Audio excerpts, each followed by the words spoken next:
Hey, this is Dr. Willie Jolley, and I have only just a minute, only 60 seconds in it. Forced upon me, can't refuse it, didn't seek it. I didn't choose it, but it's up to me to use it. I must suffer if I lose it, give account. If I abuse it, just a tiny little minute. But our eternities are wrapped up in it, and I want to thank you for this time, this moment. You're joining me on Jolly Good News Report. Welcome to the Jolly Good News Report, a program that was designed for you to give you inspiration, information, uplift, and encouragement during these challenging times we're living through, because statistics show that a quarter of the people in the world right now, and specifically in America, are suffering with depression, have anxiety, are depressed. And we're seeing people who are making permanent decisions for temporary problems. I mean, they're changing the course of their lives and ending their lives. So we want to stop that by putting in some good news, because good news is good for your spirit. It's good for your soul. It's good for your body, like medicine. It is good for you. As Maya Angelou said, good news puts starch in your spine, makes you stand up straight and put your shoulders back. And so you need good news in this time of bad news, sad news, all sorts of depressing news. You need some good news, and that's why I started Jolly Good News right here on the Jolly Good News Facebook page as our way of giving back to everybody we could all over the world some good news. So I want you to do me a favor. I want you to start a watch party right now. Right now, look on your computer. Watch party, start it right now. And I want you to share it, like it, and get other people to be involved, because we want to give good news to Lottie, Dottie, everybody who needs it. We don't know who needs it. We don't know. So many people are living lives of quiet desperation. They look good on the outside, but on the inside, it's a hot mess. Things are all falling apart because they can't sleep. They're having anxiety. They can't hardly eat. All they think about is the bad news and the bad things they hear. They look good on the outside, but they don't look good on the inside. And you can't tell which ones are the ones. So you got to give it to everybody. Some good news, some uplift, like perfume. Put it on a little on everybody. You can't get but a little bit on yourself. But when you get it on yourself, you give it to other people as well. Give somebody some good news. That's why we're encouraging you to start a watch party. Like it, share it, and tell everybody. Saturday mornings, 10 o'clock, Dr. Willie Jolley is going to give you some good news. You can depend on it. You can bet it. It is for sure. So I'm excited about having you as part of my family today. I want to read a piece to you that I love. I really love this piece. It's a piece from my book. Every week I try and read one of the pieces from my books. This one is one from my book. It only takes a minute to change your life.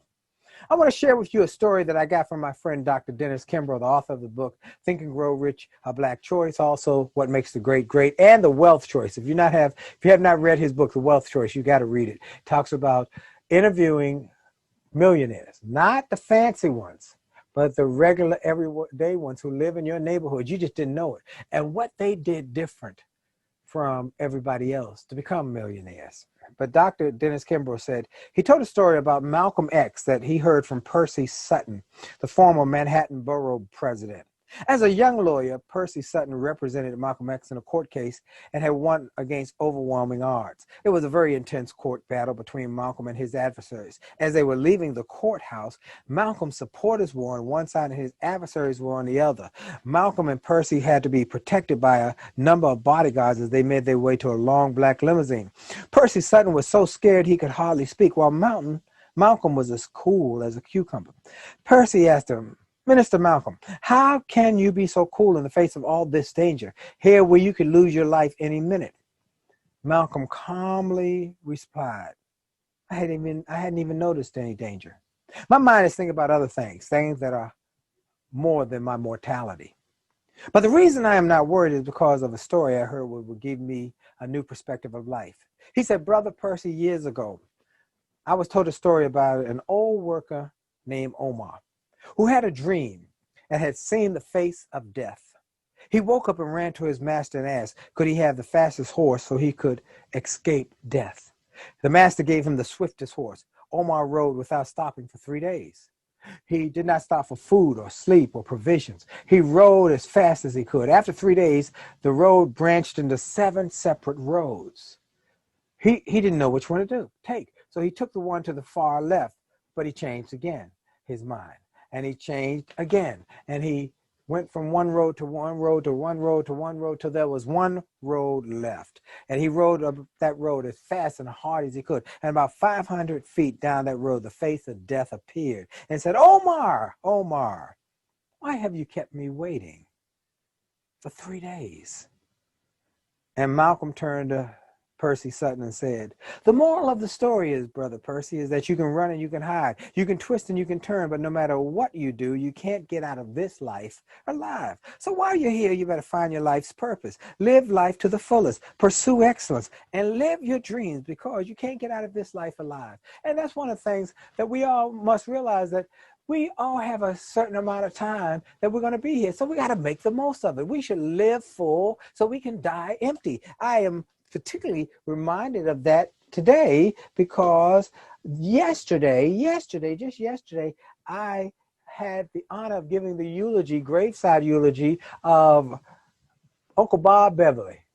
Uncle Bob Beverly, this is a picture I usually keep on my bookshelves, right up on my bookshelves, and or one of the bookshelves in my office.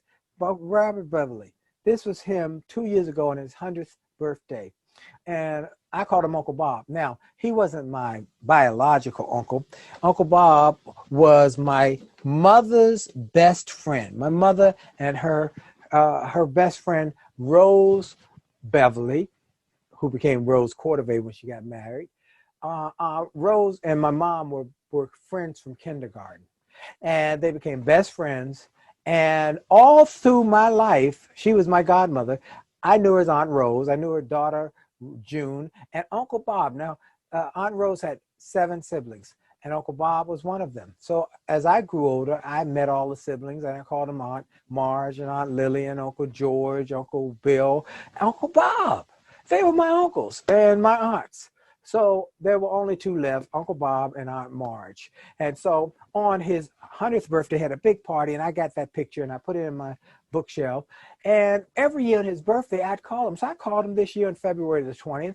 I said, hey, Uncle Bob, this is Willie. Willie Jolley. Hey, Willie, how are you? We talked about jazz. He loved jazz music. He loved jazz. In fact, he lived in New York City in Harlem. He worked at the Harlem Hospital, and he was a jazz aficionado, and he became friends with Louis Armstrong and Charlie Parker and many of the jazz greats of that time in Harlem. And they would come to his home because he had lived in New Orleans for a few years and had learned to cook New Orleans gumbo. Oh, they loved the gumbo that Uncle Bob would create. So he was friends with Louis Armstrong and so many others. And so I was honored when I talked to him on his birthday. And then a couple weeks ago, I got a message from his granddaughter that he had started to go down.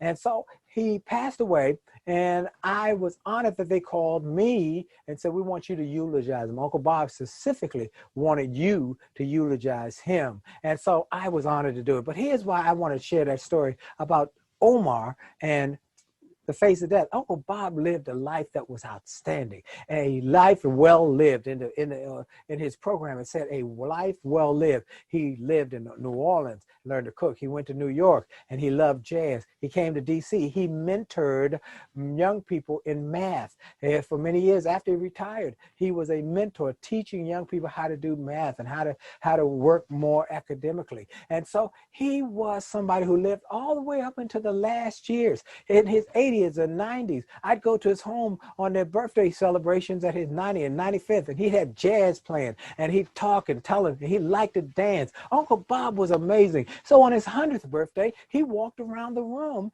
at his 100th birthday and greeted everybody at all the tables. There were over 150 people there, but he went around and greeted everybody. That was Uncle Bob. And so what kind of life are you going to live? You know, in the obituaries you often see, or in the newspaper when somebody passed, they have a date where they were born and a date when they died. And those dates are important, but the most important part of that whole process is the dash between the date where they were born and the date where they died. Because what are you going to do with your dash? What are you going to do with your dash? I'm encouraging you to use your dash to do something excellent. You can run and you can hide, you can twist and you can turn, but you can't get out of this life alive. So while you're here, you might as well find your life's purpose. You might as well find what you were born to do and do it with such an excellence that when you come to die, even the undertaker, the funeral director, the mortician will be sad to see you go, because they'll do what Martin Luther King talked about in his famous illustration. He said, if a man is called to be a street sweeper, he should sweep streets as Michelangelo painted, as Beethoven composed music, as Shakespeare created poetry. He should sweep streets so well that all the hosts of heaven and earth will say there lived a great street sweeper who did their job well. What is it you're going to do with your life? I'm encouraging you to do something big and bold and great and grand. Oh, that doesn't mean you have to go out and write a book, or you don't have to start a business, but you can mentor a child. You can help somebody along the way. That's when you live a life well lived. And there you will know when your time comes to go, that it won't be weather that will be the determining factor where people will come and celebrate your life, whether it's raining or snowing, but it's whether you made an impact. What kind of impact did you make in somebody's life? I'm encouraging you. Uncle Bob is a great example. Thank God for Uncle Bob and a life well lived. Well, I wanted to share that with you. And then I want to share with you about the possibilities for this week. Every week, I tell you the latest coronavirus statistic. And let's see, last week, 16 million people were home with their families. Now, for those who are just joining us, every week I talk about the statistics. And if you look at regular news, but not the jolly good news, but you look at the regular news tells you how many people got infected with coronavirus and how many people died from coronavirus. No, I'm not giving you any of that. I'm only giving you the good news. How many people recovered, are home with their families? And as of today, this week, right now, we got over 17,500,000 people at home with their families. Wow. Who have recovered, who have beat this coronavirus crisis. Then I give you a good news story of the week. I always got a good news story of the week. And the good news story of the week is a Black doctor in Louisiana. It's the story of Russell Leddett, who went from a security guard to a doctor at the same hospital. Now, a Black doctor in Louisiana, reflecting on his humble beginnings after becoming a medical student at the same hospital where he once worked as a security guard. Dr. Russell Leddett was employed as a security guard at Baton Rouge General Medical Center for about 5 years before he was given an opportunity to shadow the chief surgery resident, Dr. Patrick Griffenstein. Prior to that life-changing moment, Leddett, young Dr. Leddett, told the outlet that the news organizations that he would often study content and medical content on note cards. And he'd asked passing doctors if they could give him a moment of their time, or could he shadow them? But they were always too busy, they were busy. They had things they had to do. We understand that, but not Dr. Griffenstein. He said to Dr. Griffenstein one day, can I walk you to your car? I just got some questions. I had some questions on these little cards. And he said, come on, walk me to my car. And he saw that he had thought through the questions, that they were very distinct. They were very profound questions. He said, I tell you what, I know your shift is from 4 to 8. Why don't you join me here tomorrow about 9 a.m.? Can you just go home, get a quick wrap, and join me? And I'll let you shadow me tomorrow. And it went so well, he did it the next day, until he was able to realize that he wanted to be a doctor. He wanted to do the same thing. So Dr. Russell Leddett went back to college at night and got his undergrad degree. And then he went on to get his medical school. He went to medical school. And today he is able to have his PhD in molecular oncology and helping patients right at that same hospital where he used to be a security guard. And he said it reminds him of his humble beginnings. And he said he made a point that he wanted to come back to that hospital because of those humble beginnings. Now, I'm very excited that I've got some good news personally. That this week, I was named, or I got the gavel as the new chair of the National Speakers Association CPAE Leadership Council. I'm the first African American to serve in that position, and I'm very honored because, as I've told people, and I put it on my newsletter, and you're not on my newsletter, by the way, you're missing. You can go to winwithwillie.com and just sign up for my newsletter and get it absolutely free. But I told the folks on my newsletter video this week that if you ever go and you see a turtle on a fence post, you know that turtle did not get there by themselves. I'm the turtle. I did not get to that fence post by myself. I got there because of the influence and encouragement and inspiration of people like Les Brown, who wrote when this first book came out, he wrote the foreword. This book will change your life. Or Zig Ziglar, the great late Zig Ziglar, who said, Dr. Willie Jolley brings power and excitement to every audience and persuades them to be more, do more, to achieve more. I was a new speaker, but he had given me encouragement. Or Dennis Kimbrough, who I quoted earlier, that when I started my first book, when I got my first book deal, I had read Think and Grow Rich, Your Black Choice. I had heard about Dr. Dennis Kimbrough, and I'd seen him on television. And a friend of mine, Marlon Smith, the great motivator, said he was a friend of Dennis Kimbrough's. And I said, Marlon, can you introduce me to him? I'd like to ask him some questions. And Marlon did, and I called him and we talked. And I said, I need advice. I got a new book coming out. And he took over an hour on the phone talking to me, what to do, how to market, how to use promotion, how to take my advance and use it wisely so that I don't just spend it up. How do I make it go further? I just wanted a piece of advice. How to do this, that, how to get on television and radio to promote the book, how to get the book on the bestsellers list. He took time with me and poured into me. And so all of those people, Les Brown, Zig Ziglar, Dennis Kimbrough, Nito Cobain, Brian Tracy, so many I could just go on and on and on. So they have helped me. I am the turtle on the fence post. I didn't get there by myself. It was the help of people who encouraged me, inspired me, and blessed me. So this week, I became the first African-American chairman of the CPAE, Council of Peers Award of Excellence, Hall of Fame. And I'm very grateful. I have big shoes to fill, and I'm going to do all I can to fill them with a spirit of excellence. And I wanted to share that with you because during these challenging times, you need to be encouraged that somebody like me, a guy who was a nightclub singer, who got fired and replaced by a karaoke machine, who didn't know what he was going to do then, but someone blessed him with a motivational tape.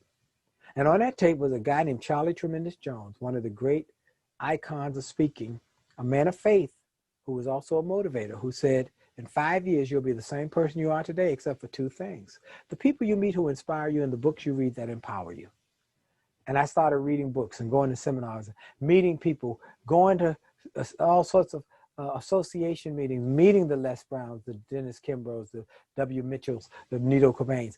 And it's the people you meet who inspire you, the books you read that empower you, that changed my life. And from that, being fired and replaced by a karaoke machine, to being able to start speaking to kids first, and then to teachers, and then to associations, and then to small corporations, and then the big corporations, and then to be able to get a little radio show. And it got popular and got syndicated, and then to end up on Sirius XM, and then Radio 1, and PBS specials, and all of that. And then in 1999, being named one of the top 5 speakers in the world by Toastmasters. And then in 2005, inducted in the Speaker Hall of Fame. And in 2013, named a legend of the speaking industry, all because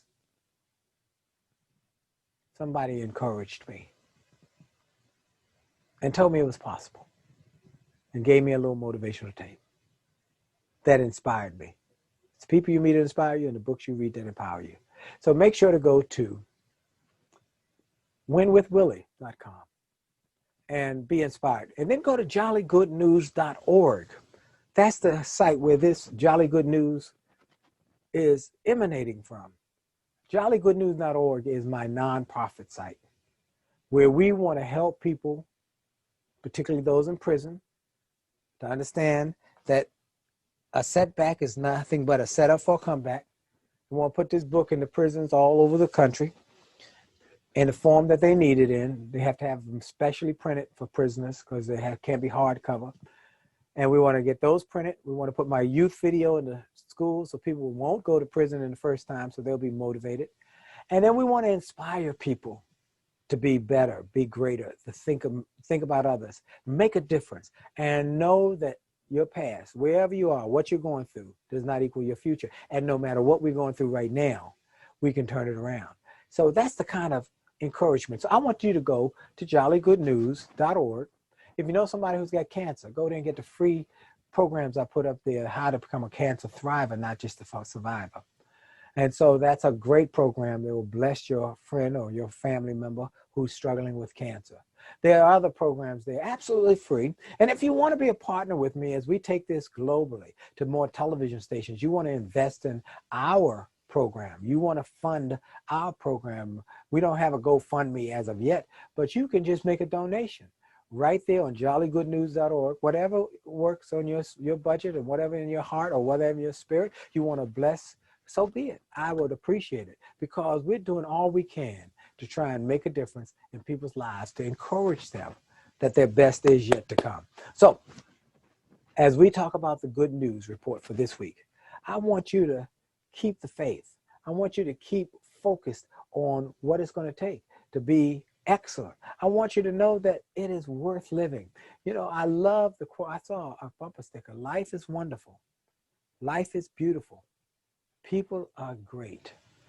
And it's that kind of mindset because we hear so often that life is not good, that things are bad and people are bad. No, there are lots and lots of beautiful, wonderful, incredible people who want to help you. Just have faith.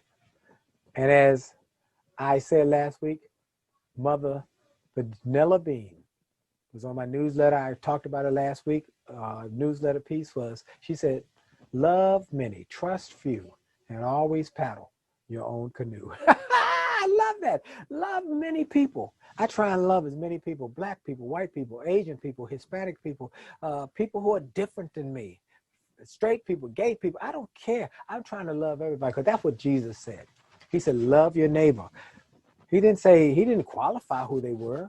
He said, love your neighbor as yourself. So I don't have to agree with them. We don't have to vote the same. We don't have to think the same. We don't have to have the same philosophies of life. But my job is to love them. And sometimes that's all people need is a little love to change them and grow them. Because many people are struggling. Lives of quiet desperation. They just need a little love and they can get through. If you want to be with me, go to jollygoodnews.org. You want to partner with me in this effort that we're going to change the world through the principles of a carpenter from Galilee named Jesus of Christ of Galilee, Jesus of Nazareth.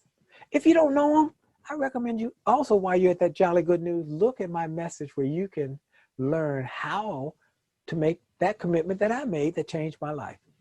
It's right there on that. I'm telling you, I'm here to encourage people, to minister to you in a new way, to give you some new kind of ministry where it's not that we're not doing it. Oh, yeah, I'm a motivational speaker, though. I'm a motivational speaker whose life was changed by a carpenter from Galilee. You can have that same kind of life-changing impact on your life, and everything can change right by making a decision. So I want to thank you for taking time out today to be part of my community. Share this with Lottie, Dottie, and everybody. Remember that we're here for you every Saturday morning. And I want your ideas, your thoughts, things we can do to continue to expand, because we're going to be doing more and more different types of programming. So if you just send me an email, info@williejolly.com, info@WILLIE JOLLEY.com.